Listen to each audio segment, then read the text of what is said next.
usanga no gatatu intumbero ya kino gikorwa ubwa mbere na mbere twagomba twitabe akamo twatewe n'umukuru w'igihugu cyacu Burundi General Major Varisito Ndayishimiye yateye akamo abarundi umurundi wese azoba afise akanya afise yaciye ngaha mu ntara nziza ya Gitega muri capitale politique yuko yoza arunamira umuvyeyi wacu twabuze tutanga hama natwe nk'uguharuka yaratubaye hafi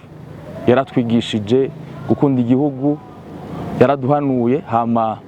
twashatse kugira tuvuge ko yakoze cyane niyo ntumbero ya kino gikorwa hama nagomba ntera kamo abarundi bose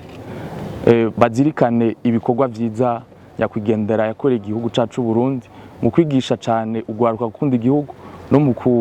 no mu kugira igihugu cacu tugihindure tugigire ciza kurusha nkuko twagisanze.